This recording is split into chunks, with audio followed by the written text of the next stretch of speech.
Can you guys see the question tab? If you can, please put your questions there. Otherwise, the comments are also just perfectly fine. Have you started? Yeah. Okay, perfect. I think we should just continue on the conversation that we're talking about on what tools do you give or do you give someone to empower them if they're in any type of toxic relationship, ne? Oh, you can see me now, perfect. And it doesn't have to be a romantic relationship, ne? It can be the scenario that I gave you earlier about if it's a child that's 16 years old, the dad abuses her, so the mom is almost like tied in between about whether should I be the supporting the husband, the wife, or should I play the role of being a mother. I've seen a video here that spiraled about how this girl was being abused by the dad on Instagram and how the mother didn't really know how to navigate that situation. So what then? Ish, have weirdos. Let me block them. So yeah, let's go. So the question is what? So Empowering someone, giving them tools, actual tools.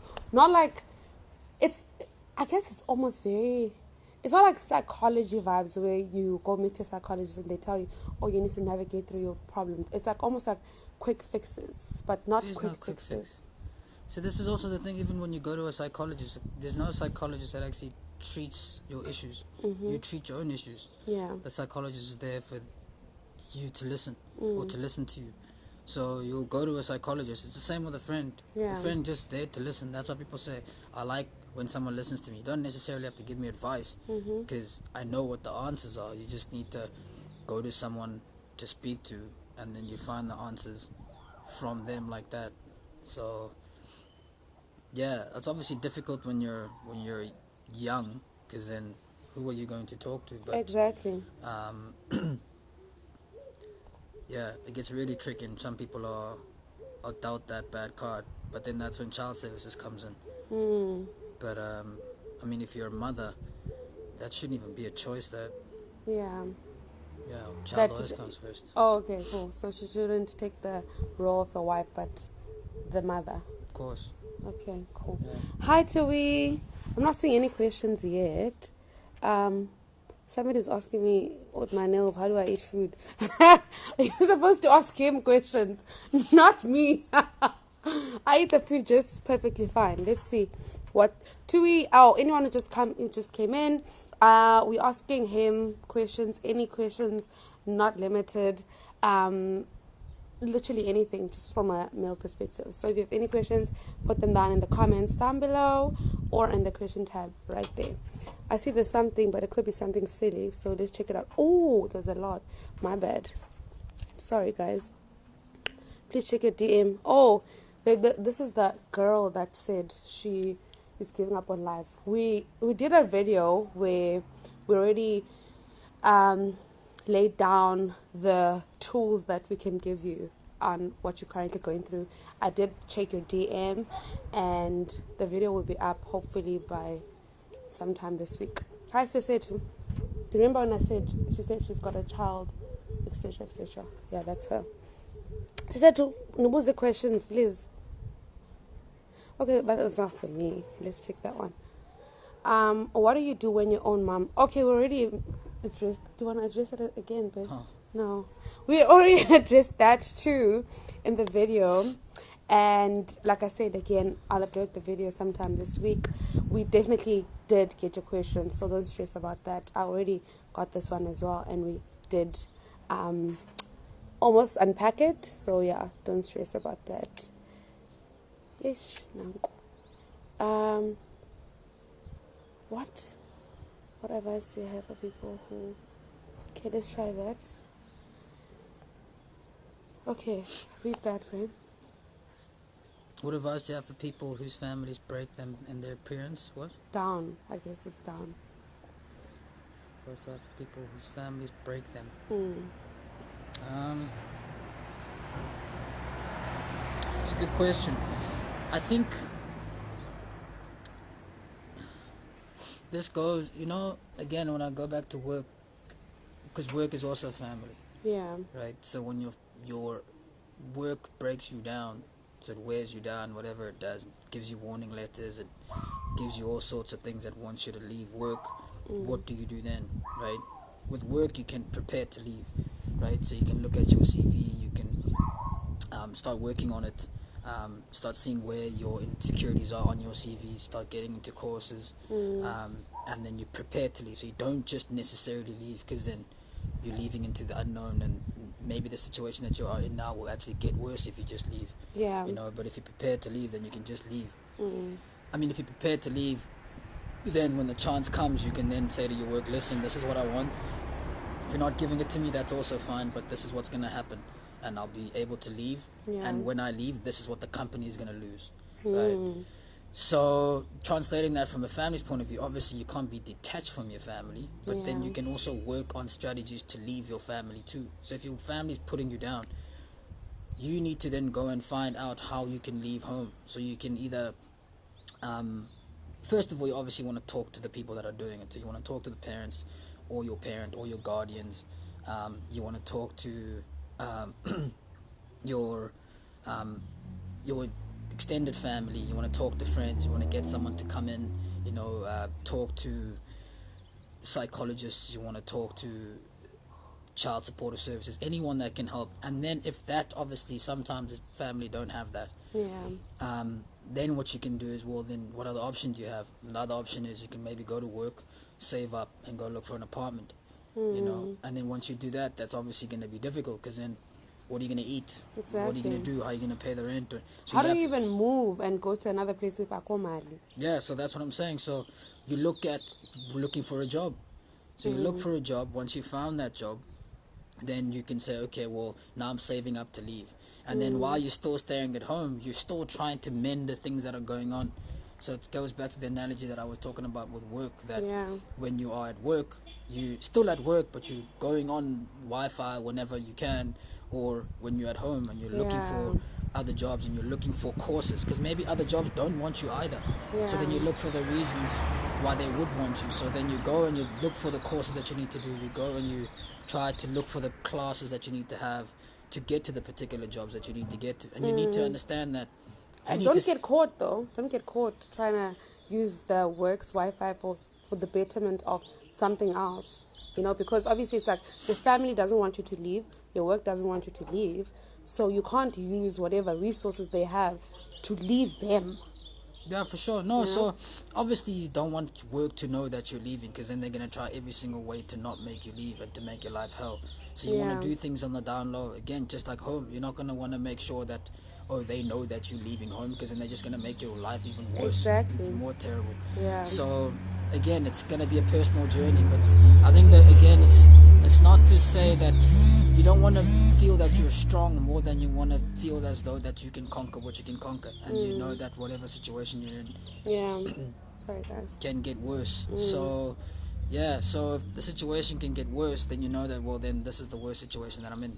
So this situation that I'm in can get worse tomorrow, so then let me tackle it today and let me do little bit by little bit today. So you're just saying the first thing is think of moving out. It's not even a case of let's try and see what ways you can. Yeah, so literally you have to just family. think. Yeah, so you want to obviously speak to your family, Yeah. right? So you want to speak to your mom, dad, your cousins, your uncles, people that have the connections there. Maybe your family's on drugs. Maybe you can't speak to them. Maybe then you go to the community people and try to get them to speak to them. Maybe they won't understand. Yeah. But at the same time that you're doing that, you're trying to then look for jobs. You're trying to then enhance what you have.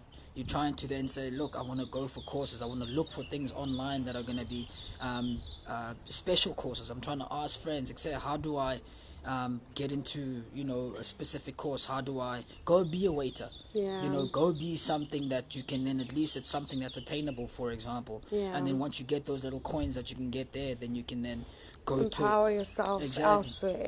Yeah, and it starts small. So some people really have it tough, if your whole life is in misery and you don't know where to start and there's no one to listen to. Exactly. Go there and put yourself out and people will listen, and they might say to you, look, I can give you 100 rand a day, and you're like, well, that's 100 rand that I wouldn't have. Like, and you're saving 50 rand and you're saving 50 rand and you're saving 50 rand. and it gets to a point where it's like, well, now I can take this money and go and buy, whatever, a driving course or anything that I can do to then take this 100 rand and make it a 200 rand or make it a 300 rand or whatever country you're in.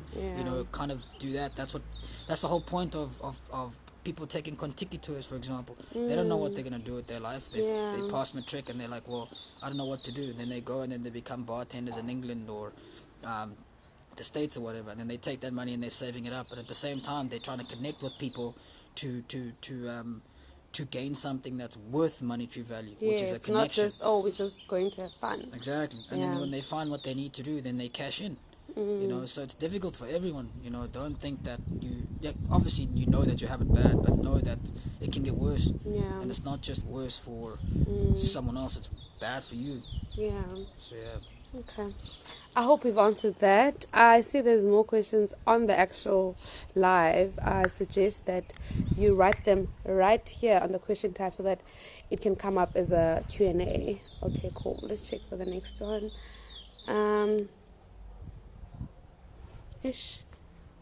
Okay, that's already... babe, these people are asking questions we addressed on the video. And the video that we did earlier on.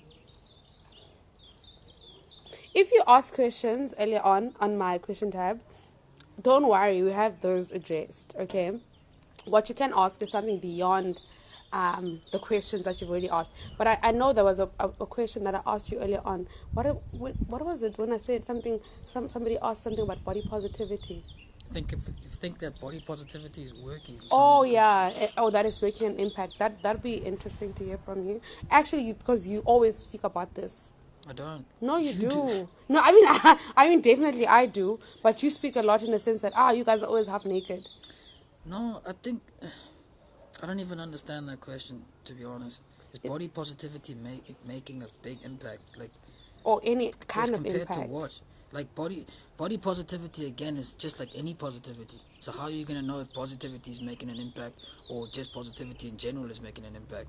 Because you can, if you are wheelchair bound, right, and you have there's a physical body issue deficit that you have, and even then that deficit is something that is to you in the sense of you can be born without legs, so maybe that's not a deficit because that's all you know. Or you can get amputated and you say, maybe this is actually a deficit. So then if someone tells you to be positive about it, it's like, well, maybe this is not actually my problem. I don't think we're telling people as part of the body positive movement. I don't think we're telling them, you've got this flaw, embrace it. And I mean, embrace it, but I don't think we're telling them, be positive about it. I don't think that's what it's about. Do you know what body positivity is? I vaguely know, but I don't understand. So what is your understanding of it? It's someone that's going to be confident in their physical body. Close enough, but not really. Whatever. Guys, I want to explain what body positivity is. While we're doing that, you're welcome to ask any question, no limit whatsoever. Down here on the comments, I see you guys are here, so ask questions or put them down on that tab here with the question mark. Okay, cool. So must I read that first or must I explain? Go for it. No, you can read it. No, it's fine, go. Okay. To clarify, is body positivity changing the public's perspective on weight? Let me explain what body positivity is from my perspective, and then you can answer that question. Body positivity is a movement, right? It's seeking to advocate for the fact that no matter what size, shape, height, color, whatever that you are, that people should see you in a positive light. Not just yourself being confident and positive about yourself, but people, industries, brands should see you as positive. So much so they allow you to have the same equal opportunities as any other person who would fit the normative yardstick of what beauty is for the longest time. It doesn't have to be just about fat people. There's disabled people in there as well. There's a whole range of queer people that wouldn't necessarily have been seen as, they're beautiful. Let us put them on this specific beauty ad. And I always say, that beauty has nothing to do with how you, I mean, for instance, with makeup. If it's makeup, it's on your face. What does it have to do with the fact that I'm in a wheelchair, I'm fat, or I am queer, you know? So it's really just about that. So based on that, it's a question of, is then body positivity changing the public's perspective on weight? Is it? I don't even, like, again, man, to be positive about it's, positivity is relative. And it's relative to a lot of things. Yeah. And it's even relative to the person. So if I'm a basketball player, right? If I'm not tall, then that's not going to be positive for me. Yeah. Right? That's your charger. Okay. Coming back. He's getting me a charger, y'all. It's gonna come back. But let me continue with you. Let me just read this question. I just want to know, does sex on the first date ruin a potential relationship? That's a good question, Ulutu. I'm just gonna wait for him to come back and then answer the question. But I see Steve is asking, what's positive? Everything should be positive. Where's your question coming from? Is it specifically on body positivity, or just generally about how do you perceive something that's positive and what is being positive, you know?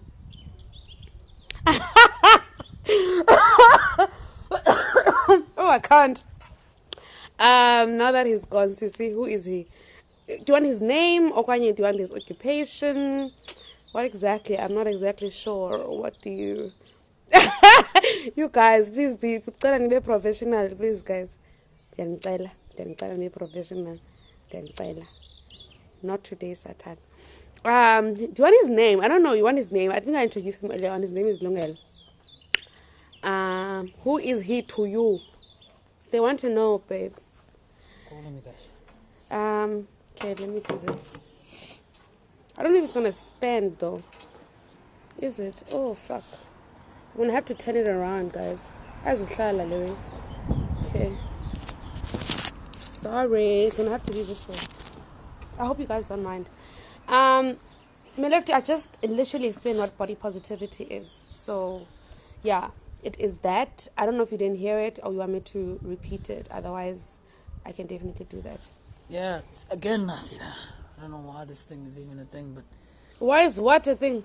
Body positivity. Hi, boys. Don't shout at me. Oh. Oh, go ahead. Yeah, I don't know why body positivity is a thing.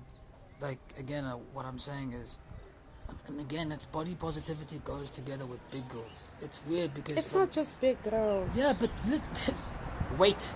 It's always a weight thing. So, for example, if you're a big girl, and again, we have to pick a weight for you to be big, right? It can be 80 kgs in South Africa. It can be 70 kgs in Sudan. It could be 50 kgs in Ethiopia. It could be 120 in America. It's like, what are the public supposed to be like? What weight are we talking about? And what is positive and negative? And you find that you can be, even in that same context, you can be 80 kgs in South Africa, and we say, okay, fine, that is considered big, right? Big according to who, but doesn't matter. Let's say that's big in South Africa, and then it's like, well, we want the public to acknowledge that. It's like, why do you say the public don't acknowledge that? You have mothers that are big, that are 80 kgs, that are married. How's that not being acknowledged? You know, and it's like, I think, again, it becomes such a personal battle. Because, again, you can get an 80 kilogram-year-old guy and you say, oh, well, he's a big guy, but then big is dominance in that sense. But then he also can get bullied, you know? Just like any person can get bullied. That's why anybody can be part of the body positive movement. Yeah, but that's what I'm saying. The fact that, like, when you say that you're trying to be positive... Sorry. Sorry, I can't see it. Yeah, very good. When you're trying to be positive with your body, it's like, what are you trying to aim for as to be positive? What is it that you want to change? And why are you so concerned about society's outlook on you? Because again, if as soon as you're concerned about that, society's outlook will then change. Then you'll say, oh, this... I don't think it's necessarily I'm concerned about what society thinks about me. It's a case of there's things beyond the physical. there's institutional things that are entrenched in the fact that people are not getting specific opportunities, for example, because of how they look. Maybe it's not It's a about fact. Yeah, but okay, fine. So you can say that, right? You can say that people are not getting the opportunities that they're getting because of how they look. Definitely. But it's not the only factor. So it's not only because look, you have a lot of big girls, for example, if you want to speak about weight, that are getting modeling careers. So then are the thin girls not then, then is the thin girls the ones that are oppressed? And then maybe you find that even in the big girls, we can then pick a race and say, oh well, there's a lot of black big girls that are getting modeling careers or are getting attention on YouTube. It's like this body positivity thing. This is why I don't understand it. That it's a one-sided thing, or one look at things of, okay, we're going to talk about weight and that's always is going to be, and it's big girls all the time. And it's like, okay, cool, when are we big girls? When are we going to, or big guys? I think my point is that, like I said earlier, it doesn't have to be just about the weight. The movement is not just saying, hi, big girls, come through, this movement is yours. It's just literally about whoever Sure. has been perceived previously as, oh, you don't fit the normative yardstick of beauty. By who? By society. I don't think by that's the by case. industries, by us saying, okay, now if you were to play soccer and they said, oh, short guys can't play soccer, that's already you coming into the movement saying, no, So they what- have to see it in a positive light, because So what have they said about- me playing soccer has nothing to do with how short I am. It's got something to do with my stamina. There's other things that come into place that will make me a great soccer player. So the fact that you're discriminating me against how I look is exactly why we need the movement. Okay, so what has been said about big girls that has been negative, that has not been said about any other That person? you're ugly, and that you're not worth of opportunities, or you're not worth of perfect, nice, snazzy clothing, for one, in stores, that the old ass raggedy clothes are for you. That's like a very simple example of how like a specific industry can discriminate against someone. Like, why can't we get to that? Is because of, I don't know. Okay, Like, so what? you know? So we're gonna speak about clothing. So let's take one thing, and we're gonna speak about clothing, right? Okay, So clothing companies, right, make clothes for people that are gonna buy clothes, right? sure. So because obviously you don't want to make clothes that are the majority of people not gonna wear, right? Yes. That's the first thing. So therefore, what you do after that is that you look at the sizes of the people that you're gonna sell clothes to, right? So there's no if you have 10 people, right, and they're all between the age, say between medium size, whatever medium is, right? I don't want to put a number to it. So they say they're all medium, right? And then you have, out of those 10 people, one of them is a 20 and the other one is a 90. Or one of them is a small and the other one is a large, right? Now you have 8 people that are mediums and you have one large and one small, right? What clothes are you going to make? Are you going to make every single range? You're going to make extra smalls all the way to triple extra large? Definitely. Why would you do that? Why not? Because you're trying to make a profit as a business. No, you know what's even shocking is that What? the majority of people are not even this size small. The majority of people are from XL up to, I don't know, however many X's they are. That wouldn't be the case. If it was the case, then No, they I'm would sell. telling you, the fact is, the mainstream women, their size is a size 18. That's probably like a double XL. Okay, so then where do big girls get their clothes then? It's a problem. It's the fact that Yeah, there but- aren't clothes for us. That's the Where- problem. You don't see big girls walking around naked, right? So where In do fact, they get they their don't clothes from? necessarily wear the most fashionable clothes, because they don't. It's a struggle. That's up Even to- finding jeans is a struggle. Look, I'm not. Again, it's so unidimensional, the question. I understand where you're coming from, but again, it's like, It's Yeah. important. I think I'm emphasizing the fact that it's important, and when you ask, you don't even know why it's even a thing. And I'm telling you that it's a thing because of like the most tiniest issues that people go through. And obviously we're speaking on, okay, big girls, because the majority of my followers are big girls, you know. So obviously their perception of what body positivity will stem from their own perception and experiences. But we can have a person who's disabled who's going to say, actually, yeah, we need this movement because I have always wanted to be a model, I've always wanted to be an ad, but I was always told I can't because I'm in a wheelchair. Do you understand? okay, Or I'm disabled, or I speak a certain way, because we can't deny that in today's society, things like being pretty or being looking a specific way puts you in an elevated ranking. Even within big girls, there's even levels of, oh, this one's waist is small, she's got a big bum. It's things like that. Like there's the fact that there's an emphasis on the perfect person for this thing, and we're trying to move away from that. We're trying to say, But there's a perfect person for everything. That's what I'm trying to get at. That the fact that that people try to fit in everywhere will never happen. You'll never again. If you're a tall person, you're not gonna go and fit into small places. Does that mean that they're gonna have to make tall places for you all the time? They can't do that. So you look for what you are able to fit in. So not everything is gonna be like the world's not gonna fit for you. The world's I gonna understand. I understand where you're coming from. Yes, the world's it's not gonna fit for you. You need to fit into the world, and that's it. And it's a weird term that we're gonna use, fit, for body positivity. But again, it's like it's the same argument about like men and women. We always focus on the negatives. We always focus on why aren't more women in the army. It's like, okay, well, you want to be in the army, cool, right? All right. Are you gonna take punches and take kicks and wake up in the morning? And if you can do all of that crazy stuff that army people do, not just army men, then you are in the army. And girls that are able to do that are in the army. Amazing. But there's a big amount of men that are able to do that more than women, and that's how most of those men are in the army. But then there's some men that can't do that, and they're also not in the army, just like every other woman that can't do that. So it's not a gender thing. That's just very unidimensional in the sense that you're just looking at one thing, or people just looking at one thing and saying that's the reason, it's because of my color. Maybe you just don't have the skill set.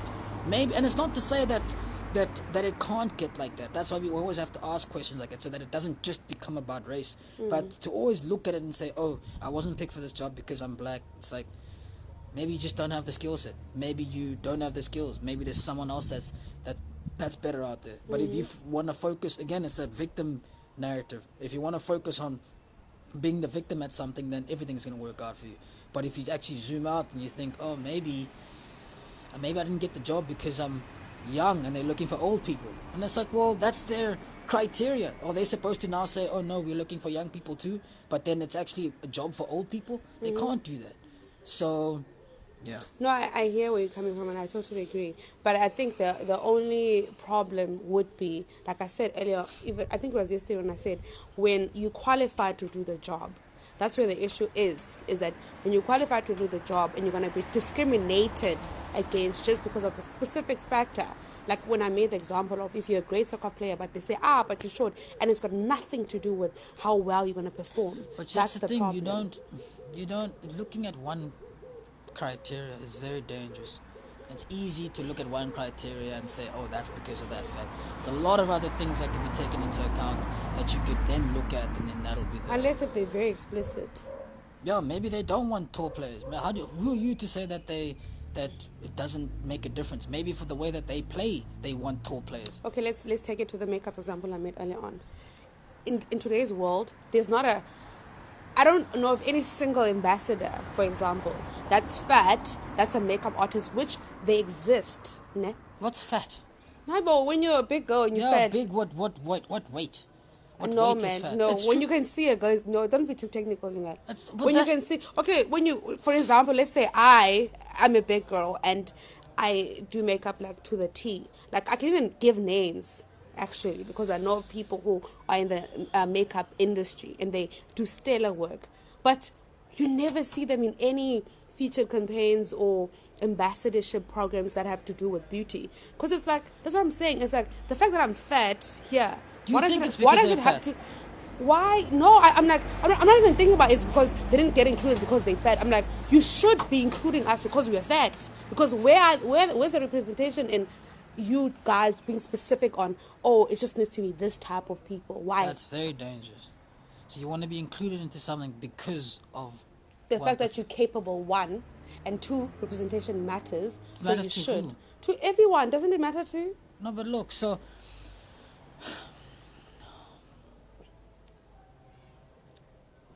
if you're gonna go that route, right, and say we're gonna include someone because they can do the job, right? Yes. That's why you want the person there, because they can do the job. Everything else shouldn't matter after that. Why would you want a fat person then? Why would you want a colored person? Why would you want a black person? Why would you want a white person? You just want someone that can do the job. Unless the criteria that the job entails for a specific type of person. So you're saying that in today's society, especially in the South African context, that it doesn't matter if the company has just a specific range of people that's just similar. I'm not saying that it doesn't matter, right? I'm saying that maybe that's not the only thing that matters.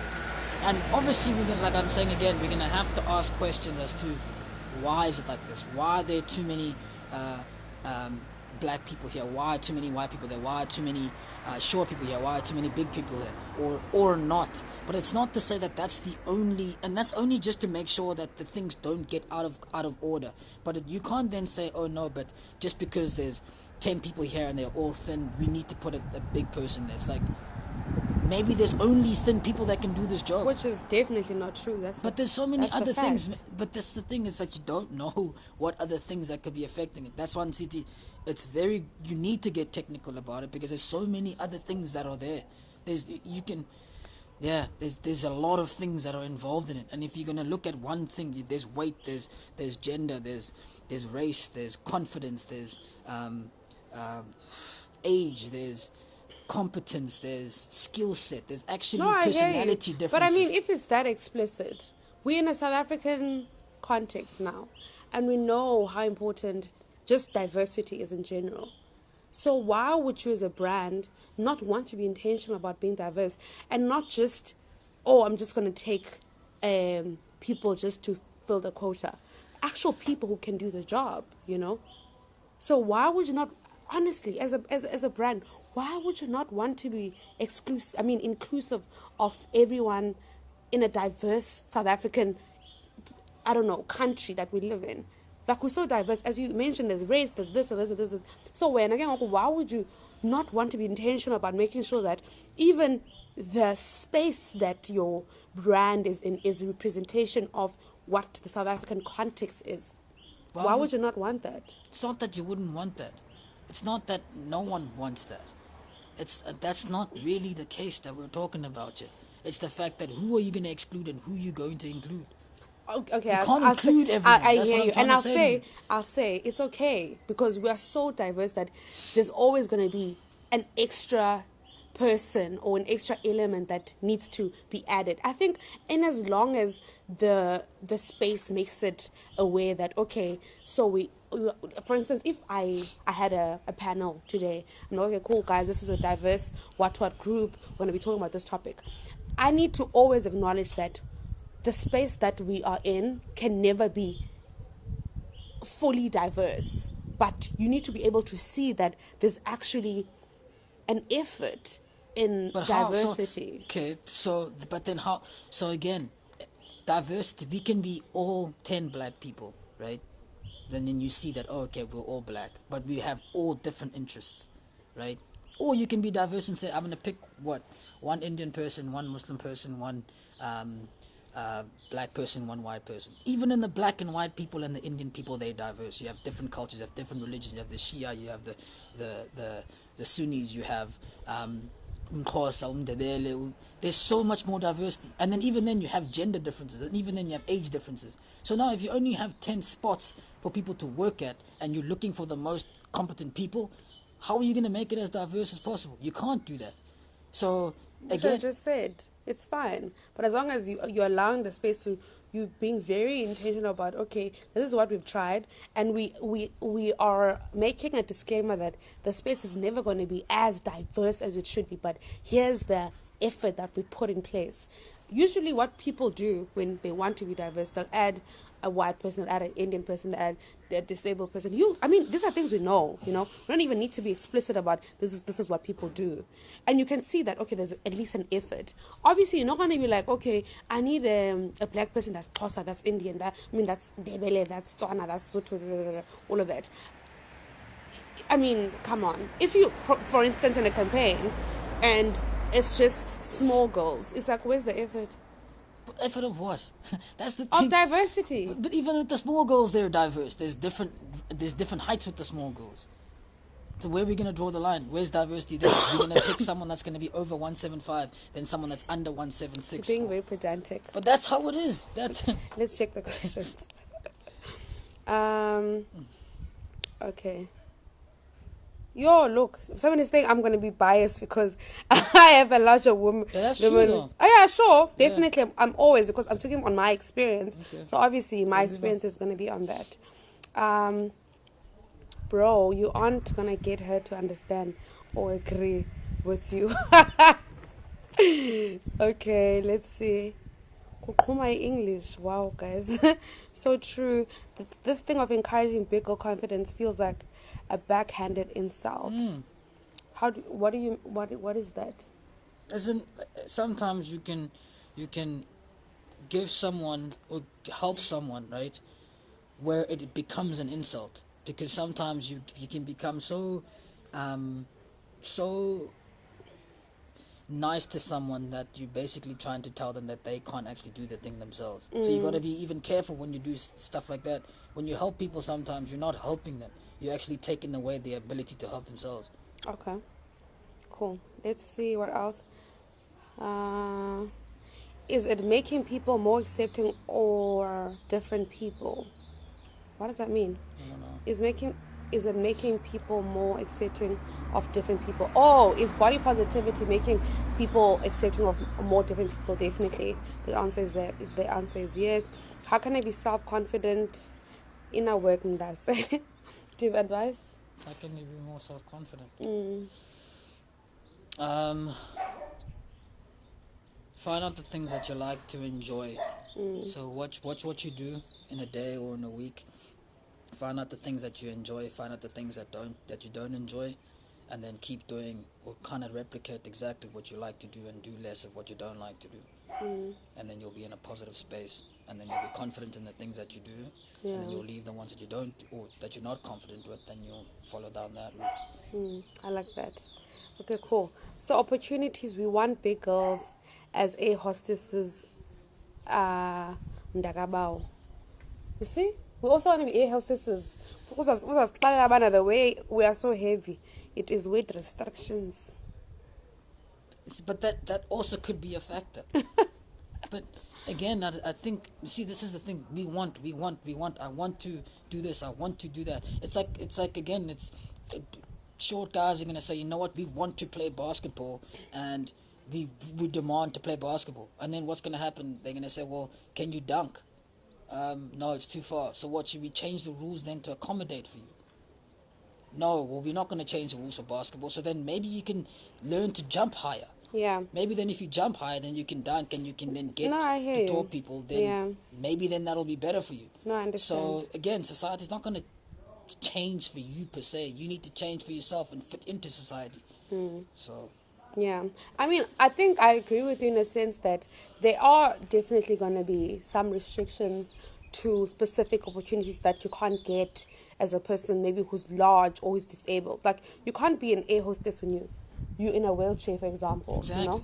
That's standard. I understand that. It's not to say it's impossible, Yeah. but it's highly improbable if you have someone that's not in a wheelchair. Exactly. 'Cause that makes more sense. Exactly. So it goes back to what we were saying now, that whatever you're trying to do, if there's someone out there that can do it easier and better and more efficient, why would you pick someone that can do it harder? Yeah, I hear you. But my point is always going to be like, if I can't do everything and you're going to discriminate me just because of my size, then I'm not for that. See, this is also the thing, is that then it's like this, then you're going to go to gym tomorrow and lose weight, for example, for the next 6 months, and then you become say you weigh 60 kgs or 70 kgs. Then do you stop advocating for body positivity? Do you stop being a big girl? Do you stop being a big girl body at all? positivity is also about taking autonomy of whatever you want. Yeah, but then with your body. because now you're like I'm saying, so big girls will say now, for instance, no, because I'm 100 kgs, I'm a big girl. It's like, okay, when do you become a small girl? Is it at 70? Is it at 75? It's actually more on size. There's actually almost like a range of between size mang mang and mang mang.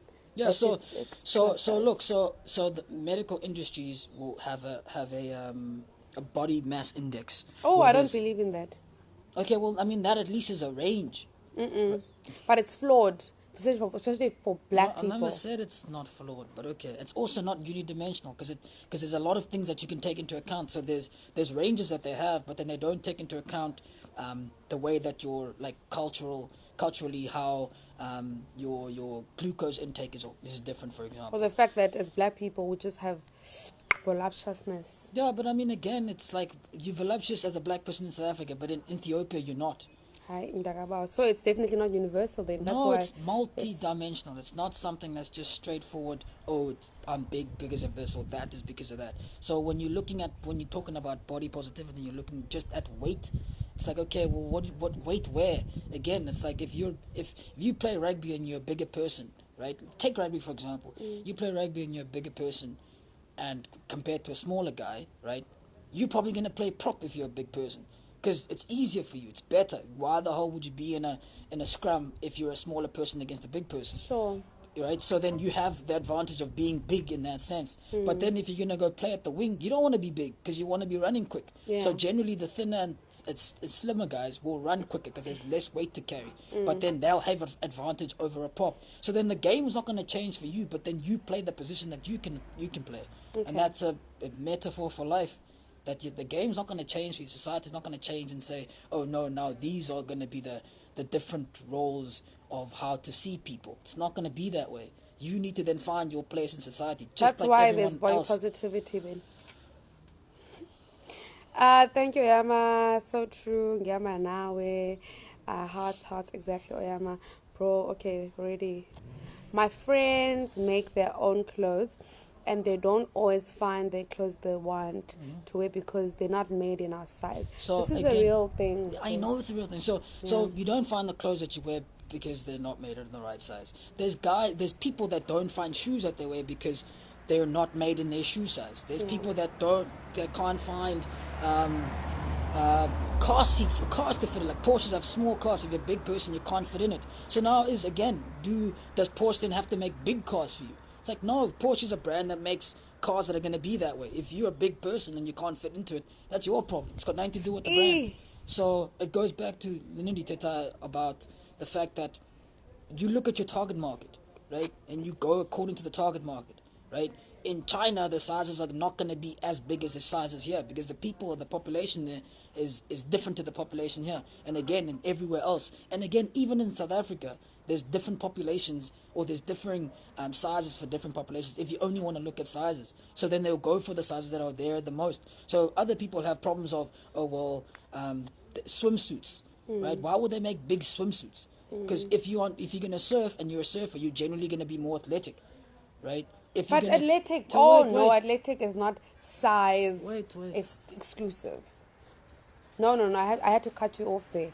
Because I hear where you're coming with that point, but I feel like, in fact, there's a whole article on this girl who's a surfer. She's bigger in size, but athletic doesn't mean you have to be smaller. And I think my point also is a case of when you're healthy, it's always a case of people telling you if you're big or you're advocating for being like unhealthy, etc. Like healthy looks different on everybody, yeah, and we're not all gonna be small. So athletic cannot be exclusive to just smaller people. I'm not saying that. That's what I'm talking about. Like I said again, and you take an example of rugby. Rugby, there's different sizes everywhere, right? So in rugby, you have different sizes for different players, right? So the prop is gonna wear an XL, for example, whereas the wing is gonna wear a medium or a small and whatever, right? Yeah. Everyone is different sizes, right? So therefore, in rugby, they will accommodate for those different sizes. In football, for example, you generally are gonna have people that are gonna be slimmer. So you're not gonna have an XL in football, right? Because if it's not for the sport that you're playing, you generally won't have people like that. And we can go into technicalities about that as well. So therefore, when you're selling sporting gear like that for football players, you're not going to sell XLs or you're not going to sell a lot of them. Okay. But then if you're selling for the community, again, you will do that. You'll distribute it like that and say, okay, well, I'm going to sell this much mediums because they're in demand, and I'll sell these much XLs or these much smalls. But you're not going to make absolutely everything equal, but then your population is not equal because then you're running at a loss. Okay, cool. They always make that point, but they will go and make oversized shirts for small people. Anyway, You guys must have your own show, but who sets those standards of the perfect or ideal body or ideal hair and all? When I answer that, it's actually a question. Society. Mm. Yeah, society is being yourself. So you and the next person and the next person, and then if there's 10 people, then whoever has whatever they have. So if majority of you guys are 80 kgs, then that's the ideal weight or weight for whatever you guys are gonna do, or whatever set of standards that you guys are looking at. Okay. Yeah. And then bodies are in different shapes and sizes. That's what body positivity is also about, definitely. And then somebody says, no, the world must change. It's based on the question of what must Porsche now make a different car, for example. So the world must change to what? we're not here to just fit in and deal with it, basically. The world must change. We're not here to just fit in and deal with it. Which part of the world must change, and who should they change for? And who said the world isn't changing? But it's not going to change for a particular type of person. It's like if you're in a family and there's 3 of you, right? And I like the aircon on, and my brother likes the aircon off, and my sister likes the heater. Mm-hmm. What's going to happen? How are you going to deal with that? Yeah. Who's it going to accommodate for? Exactly. No, but I think in the context of, for instance, let's take the example of a Porsche. Nah? Maybe a Porsche has been existing for like the longest time. That's their brand, so they're going to make big cars for big people. It's like, why not? Yeah, but if they don't want to, they don't have to. That's what I'm saying. Okay. You can't force them to do that. But it's exactly they should. I think the chat is that they should. Why do they not move with the times? Do not, as big people, do not want Porsches. Now, look, again, like I said, it's not that maybe... I'm not saying per se that these conversations are not supposed to be had. Because again, you don't want to get to a situation whereby there's absolutely nothing there for anyone or for a lot of people, or there's absolutely too much there for a certain type of people, right? But you don't want to get to a situation where everyone can complain and everything must change because people complain. Of course. Because then there will be nothing right. Because then also you can say, look, I want a Porsche because I'm big, and then Porsche starts making big cars, right? And then all of a sudden you say, you know what? Oh, I actually want to go run cross country and eat well. And then you go and you run cross country and you eat well and you lose weight. Then you go to Porsche and say, hey, I don't want a big car anymore and I want a small car. And as hey Queen, I stand, thank you. Automatic disqualifying someone from an opportunity based on their bodies or appearance must stop. Yeah, that's true. Yeah, which is the point I made. Yeah, but it's not only that. Kuchwa, this man speaks wisdom. Facts. Sagoik. I agree. The thing with black people have an old mindset. Oh, do you have anything to add with that? Do you think black people have an old mindset? I think old people have an old mindset. Yeah, it's not race just dependent. black people. Yeah, you go to different countries and you find that in Russia, the old people there have old mindset. You go to Germany, people there still believe in the Nazis, but then the older people do that. You go to Arabic countries, the old people there still believe that people shouldn't go to psychologists because that's an old mindset. Yeah. So it doesn't necessarily have to do with race, and that's again unidimensional. There's a lot of things that are going into it. Old people have old mindsets. Yeah. Okay, so this you get his point. This conversation, amazing. If you want everyone to support your brand, you must be inclusive of everyone. If you do want that, so if I'm going to make a brand and I'm going to say that I want everyone to be inclusive, then I need to include everyone, right?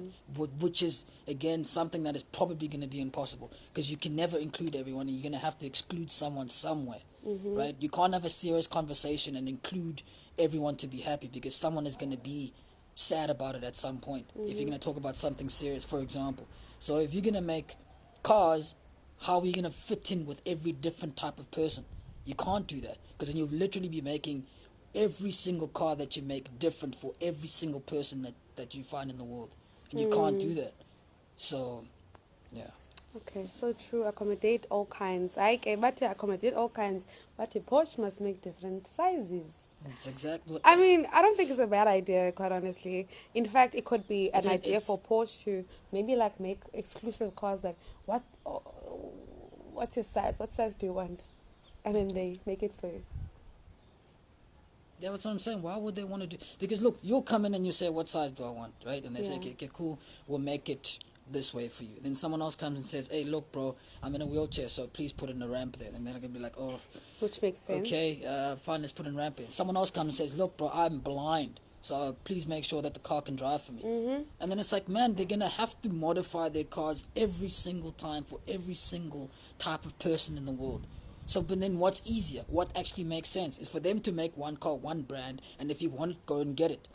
It's as simple as that. So now the only issue comes with the fact that if there's no other car that will accommodate anyone else except for a small person, for example. But look, so if there's cars that are like that, so if he's going to speak about cars, right? That's why even cars accommodate most of the population, because it wouldn't make sense for them to just cover the smaller part of the population, because then they wouldn't be making a profit, and that's the whole point of a business, is to make a profit. So if their cars make a range of fittings and things like that to accommodate for the general public, right? And then you get cars like Porsches that say, you know what, it's the general public, but not really the public. Like, for instance, those are specific type cars, for example. So they know that, for example, that a lot of people like speed, or there's a few amount of people that like speed. So then they say, okay, then how are we going to make a profit? Well, if you're going to sell to a smaller population, we're going to then increase the prices so that we can make a profit. So then you find that the sports cars, if they're going to sell them and they're less or they're vintage, they just boost the prices. And then what then? We're going to sell that. We're going to say that then we're excluding people that can't afford those. Now I hear you, and I say people must do what they want with their brands, but as long as there are going to be brands elsewhere that are going to be accommodating of, okay, wheelchair, let's have a car that's going to be inclusive of that. Yeah, but don't expect that. That's what I'm trying to say. Why not? Because it's you not also your need to choice. Be mobile, mhlambi. Kubone. Yeah, but again, as a brand, they're not there to make the things for you specifically. And we're making the point that they should, because how are you supposed to be mobile as a person who... Because it's impossible to accommodate every single type of person. You accommodate the majority that you want to accommodate. Or if you don't, you accommodate everything so that your profit or whatever you want to make at the end, or even if it's not profit, even if it's just something that you want to make a charity, you make sure that you reach that, and then you find out how you're going to reach that, and you target that. You can't target everything. So you're a capitalist. I said a capitalist. Profit ndakabao at the expense or whatever. People are allowed to choose what they want. Indeed, sis, I'm looking cute and blonde. Please invest in that color. Will do. The brother gives amazing advice. Look at you trying to be humble. Is the male version, have you answered my question? Yes, Tobe, we've answered your question. It's in the video that will come out sometime this week. But you guys, realistically, not everyone will be accommodated. Sure. That's what he just said. As for example, in a space or industry where a majority of the workers are female and light skin, is not only a challenge for those who aren't light-skinned or female, but a challenge for those who are, because they are competing against each other. Did you get that? Not really. Okay, let's read it again. Okay, but you guys, realistically, not everyone will be accommodated, get that. And for example, the fact that not everyone will be accommodated, né? In the space of a specific industry where a majority of the workers are female and they're light-skinned, né? It's not only a challenge for those who aren't light-skinned or female, but a challenge to those who are, because they are competing against each other. I still don't get it. I think she's trying to say that goes back to what the Melody was saying now, that if you let people have choices, then they will pick everything or anything that's going to be different. So she's saying that the fact that, and there's no, competition is not a problem, it actually grows us. So that's the reason why there's supposed to be people that are arguing, for example, and people that aren't, because then that's the only way we're going to move forward. And that's the only reason that's the only way that things are going to be attainable. Yeah. Because why would you want something if no one else wants it, for example? Yeah. So you want to then actually have a bit of competition so that then people at the top, for instance, will then get more of that stuff. And then the people at the bottom want to then also be at the top so that everything moves forward. If everyone is kind of saying, oh no, I can afford this, I can afford that, I can do this, I can do that, and we all equality of outcome, then it's like, what's the point of living? What's the point of trying to get something? What's the point of trying to do something? Okay. So somebody made a point that can we stop calling ourselves names like big girls and BBWs? Just call a person by their name. Stop identifying with all these terms. Why? Why? If I feel like I identify as a Xhosa person, for example, are you saying that people must stop saying that they are Xhosa? Like I feel like if I'm okay with saying I'm a big girl or I'm a fat girl, it should be my identity. It's like me saying I'm queer, or not queer, fuck. I am part of the LGBTI community, or I'm gay. Let's say if I'm gay. Now you're saying I must stop saying I'm gay just because what? Why? I think what he's trying to say is, when you identify yourself in a group, right? So, which is why I use the thing of saying your name. When you identify yourself as a group, you then automatically become part of whatever that group identifies as, even though you might be different in that group. So, for instance, if you're going to say, I advocate for big girls, for instance, again, I don't know why we're only talking about weight, but if you're going to say you advocate for big girls, about anything, right? If you're 80 kgs in that group, there's someone that's going to be 150. There's going to someone that's going to be 85. There's someone that's going to be 83, and your problems might not even be the same, right? But then what happens is that because you identify yourself as a group, then everyone takes you as all the same because your group comes first. I mean, but if you don't mind identifying as that, you understand what it comes with, then let the person be. I'm not saying that. No, I understand. I'm just referring to what he's saying. That I understand it comes with the connotations of if you fall part of... It's like saying I'm a Xhosa. Xhosa girls like money. Yeah, but if you're going to say you're a Xhosa girl, they're going to be like, oh, so you like money too. And if you're comfortable with the fact that there's stigmas in the world and you're okay with the fact that people generally going to perceive you as a specific connotation, then I will allow me to say I'm fat. Allow me to say I'm a big girl because I want to, you know? So Melita says, but then again, I support what Oyama is doing. You are breaking a lot of shells and laying the foundation for people to be comfortable about themselves no matter how they look. Olaf, yes she is. She's doing amazing. Thank you guys. And to second that as well. That's what I'm saying is that you need people to advocate for people that are dispossessed.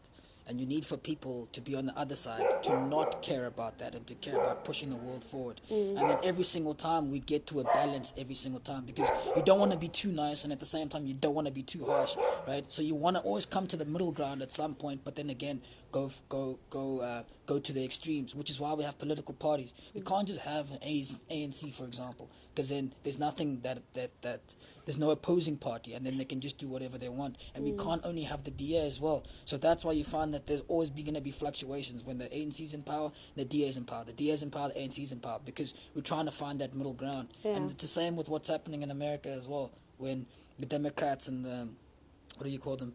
I forgot what their name is, but the red and the blue are against each other. And then 4 years the reds are in there, and then they're the more extreme, and they don't care really about the guys that are at the bottom. Then the next year, then the people say, oh no, we want to care about the people at the bottom, and then they move. But the whole time there's a shift that's going forward. Sometimes you leave people behind and then you move forward for the sake of moving forward and progressing. Then after that you say, okay, no, we've moved far enough, now let's get those people back in there. So there's always going to be a positive and a negative for that, and Numelot is pretty much saying that you need to kind of also advocate for the people that are dispossessed, but you can't only say that they're the only ones that matter, or these ones are the only ones that matter.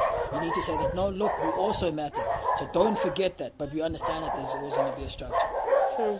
So somebody said BMI, that thing, God, it made me think that I'm obese. And for me, the reason why I even declared null and void, like I said earlier on, there's just a whole lot of issues with how it is just a measure of just how fat or how healthy you are, rather. I don't know what your opinion is on BMI. BMI is just it's a medical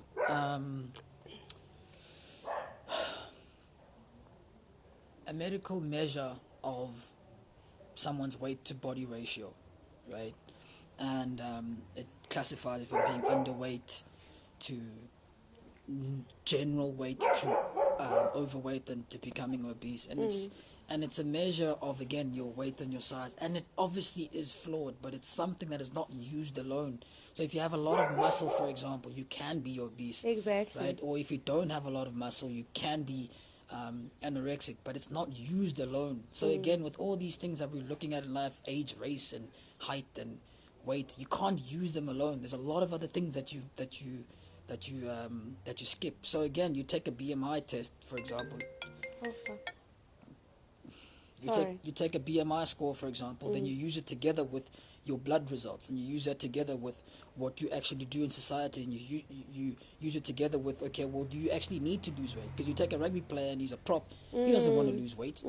So again, it's all to measure then, well, kind of your health, but it's not only looked at alone. So yeah. Okay, let's read this. All boils down to statistics. I'm not exactly sure where it came from because we passed that. But yes, athleticism can't be linked to body size. Look at cricketers. They don't all have abs, but they are super athletic. Yeah, it goes back to what I'm saying. I never said athleticism is linked to body size. I'm saying depending on the specific. That's why I use rugby as an example. You can be a big player in rugby, but you most likely will not get the position of playing on the wing if there is a smaller, quicker person. But it doesn't mean that you're not athletic, because even athleticism has a lot of differing things: strength, power, speed, agility, jump, everything. There's a lot that goes to it. Speed, endurance. So again, if you're bigger, and you're likely to be stronger. So then you go and you maximize that when you're playing prop. If you're thinner and you're agile and you're more nimble, then you want to play on the wing, or you want to play in center. So everyone has their role. That's what I'm saying. It's not just a once-off, boom, yeah, you're big, it's a problem. It's like, no, that's also not the case. Because if you're thin, it's a problem when you're prop. So if you're big and you're a winger, it's a problem. And that translates to life, that you can be big in life, and then you find that then there's things that benefit you as opposed to a smaller person. Or a smaller person might be, yeah. Yeah. Happiness is the only important thing. Don't diet, just be happy. You are beautiful when you're happy. Yes, Mdase. Hey, cute girl. So true. Because I did the diet plan, but nothing happened for me. So was like, what the F is this? Love your body, and I'm happy. I mean, guys, do you, quite honestly, do you? I'm Shelona. I guess that's me, surely. Thank you, babes. Yes, sir. Lungelo, you can talk sense if you want to. Well done. Who the hell is that? Hey, Vicky. Let's see. What will take guys? It's not the time to talk about dates. Very insightful. I'm glad. Just came to see if Okay, the questions are done. Yeah, see, this is that whole balance again, man. It's that people, like with every real thing, there's with everything, you don't want someone that's going to be too serious, but at the same time, you don't want someone that's going to be too playful. That's also like a dating trick or a friendship trick. You don't want someone that's going to be too much of one thing. You don't want something that's going to be too little of one thing. So that's why it's so much more attractive to have someone that can be serious and joking, for example. Or you have someone that can work hard and play hard, for example. And that's what makes the world such a great place, is the fact that there might be two opposing things, but then when they come together, they make a good song. Yeah. It's the same with songs. It's the same with trees. It's the same with colors. You don't want a unidimensional thing. You want a blend of things. So yeah. Okay, cool. Maintaining a six-pack is just as difficult. See? So choose your struggle. I choose your struggle, that's it. Choose your stress, basically. Because also maintaining other things is also just as difficult. So, yeah. Do you guys have any other questions before we head out? Otherwise, this was very lovely. Thank you so much, you guys. Thank you so much for your questions, and thank you so much for engaging. The light is going down anyway, so final questions and we will bounce. Let me see. No? Let's do this. Okay, just because it's quite delayed, so just gonna have to wait a bit. Because when they comment or when I say something, it's only gonna come back to them a little bit later. Did you answer mine? Yes, we did. We have a whole video. It's gonna be on my YouTube channel.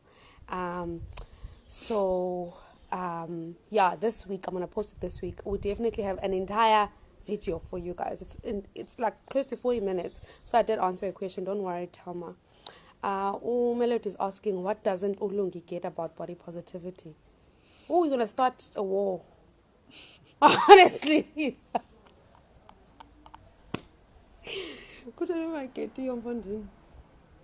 Because you get it, right? He does. He always tells me he gets it.